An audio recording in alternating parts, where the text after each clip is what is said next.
Hello, I'm Sean, and this is my 1998 Acura Integra RS.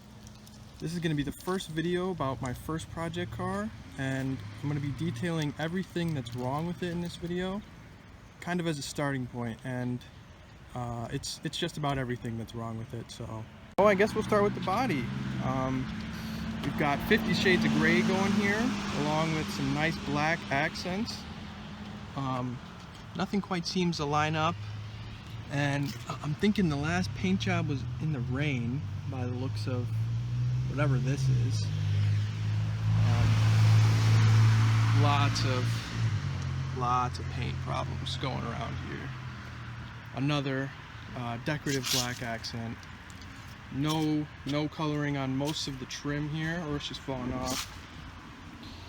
For the body, here is actually the most terrifying looking rust on the entire car, which is pretty good actually, because the underneath isn't too bad.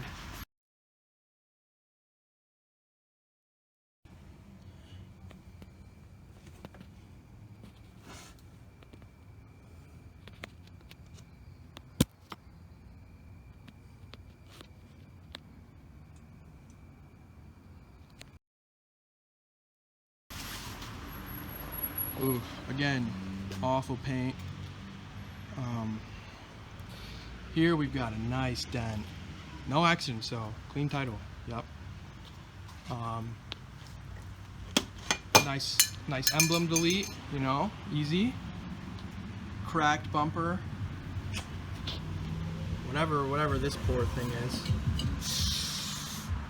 The hideous tail lights, so dark you can't even tell that the brakes are on. Ouch. Ooh. No accidents.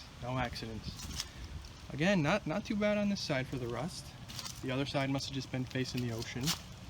No trim. More rust down there. And yeah, that's pretty much it for the body. Ooh. So yeah, a lot of work to be done there. Moving on to the interior, this is actually probably the nicest part about this car. Is it's all interior, which I quite like. Most of the components actually work too, which is nice. Nice shifter, a short throw shifter as well. Cool ride boot.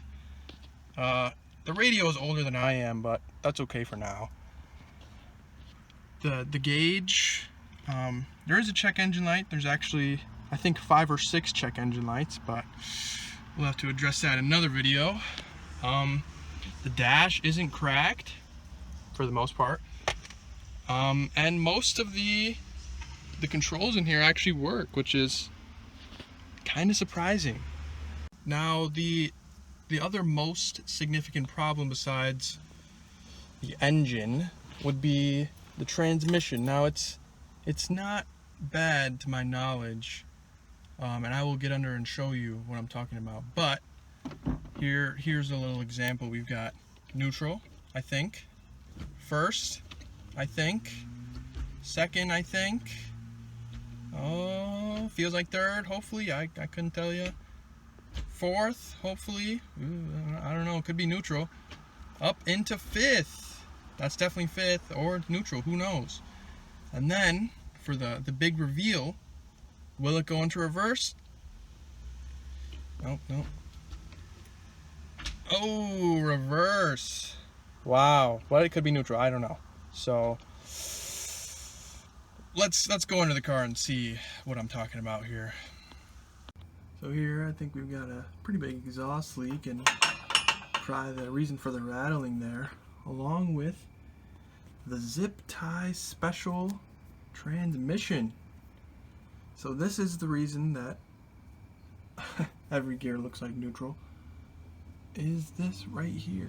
Now, normally there is supposed to be a bolt that goes through this hole into the transmission. Now, I've been told that the head of the bolt that goes through this into the transmission has broken off, so there's just a bolt in here, but it doesn't go through here. This is empty. I can put my finger in it. Ooh, that's menacing. But since this is not being quite held on. We've got the zip tie special holding it on, so it connects right to the other linkage of the transmission. And there's our culprit, or maybe lack of culprit. We're missing a bolt, along with a lot of oil dripping down here, some rust. The oil pan almost looks dented, which is kind of surprising considering it's not even lowered. But that's how it goes, I guess. Whew, a lot going on down here. By a lot, I mean a lot of oil leaks, or at least a lot of oil dripping down wherever it's coming from. Who knows? I guess that'll be the fun part, figuring it out. But for now, we've got big old exhaust leak and bolt delete on the transmission. Nice. But another surprise slash mystery I have about this car is when I bought it, I did not realize that that is kilometers, as you can see right there. Yep, it is in kilometers an hour, not miles an hour. I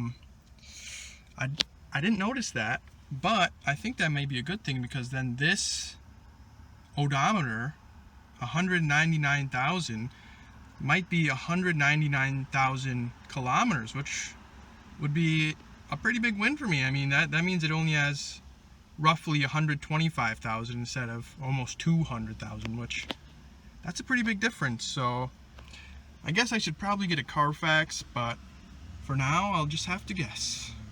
Another neat feature would be this car came with a two-step, and not the kind of two-step you're thinking. It actually has a two-step window. Ready? Ready?